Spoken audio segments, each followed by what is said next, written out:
So the lovely Sherry Langston is our director of adventure today. Awesome. Yeah. What are we going to see? Okay, so today we have a lot of things going on. We're going to learn all about the different marine animals that we have here that are native to San Diego. We're going to go in and look at some sea jellies. I'll let you touch one, believe it or not. Yep. Yes. Let you touch a jelly, and then we'll look at some ocean invertebrates that you're going to find in our tide pools here in San Diego.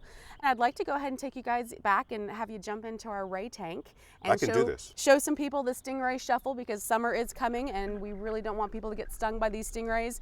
We have these mini rovers, these ROVs. In the shark tank. Dive in the shark tank to kind of show how some science education is going to be applicable to these students in the future. Let's go do it. Yay, let's go. I told you it's a little chilly, but you're tall enough. It's not gonna you'll be fine. It's up to my knees. You'll be fine. So this is the Stingray Shuffle. And why are we doing this? So the stingrays don't actually want to sting people. It's actually their last method of defense. Typically, they're going to want to get away from the situation. So really, when people are going into the oceans, they're wanting to shuffle their feet to let them know that we're coming near. Okay. It disturbs the Okay. sand. Yeah, speaking of disturbing, I'm feeling this You're feeling it. stingray bumping up against me here. But it disturbs the sand that's around them, and they will typically just move and get out of your way. And I'm seeing big stingrays that are dark, and then some are lighter. Yep, So we have quite a few in here. This is what we would typically see over off our shores in Southern California. So we have round stingrays, and then we have the bat rays, which are these big guys right here. Those over there. Right. And then these are actually guitar fish. These guys don't have stingers, but you would see them commonly throughout here. Got a flapper. What they're doing is actually searching for food. That's typically what they'll do in their natural habitats, is they will flap their wings up against a surface, and that'll scare out some of the invertebrates that they want to eat.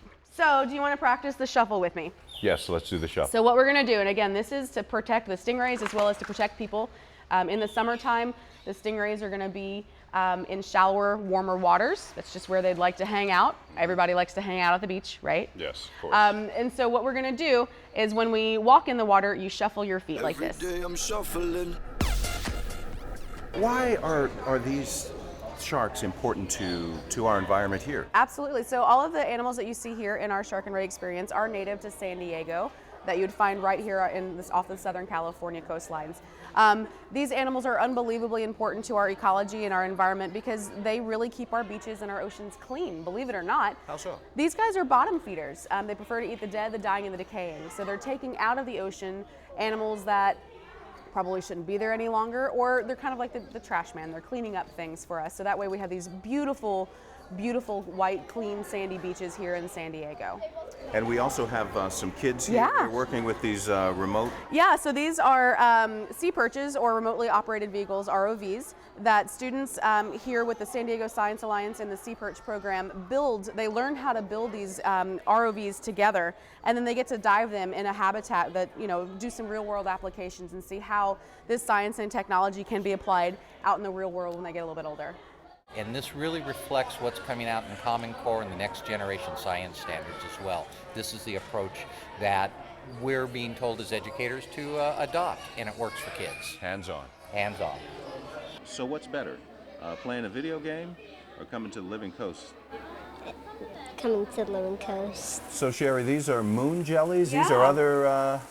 Yeah, these are other animals that you'd find right here Off our our shore, coast in San Diego, our wild San Diego. Wow, they're like a little balloon. Aren't they interesting? Yeah, so these actually, everybody thinks of jellyfish as like, oh my gosh, they're gonna sting.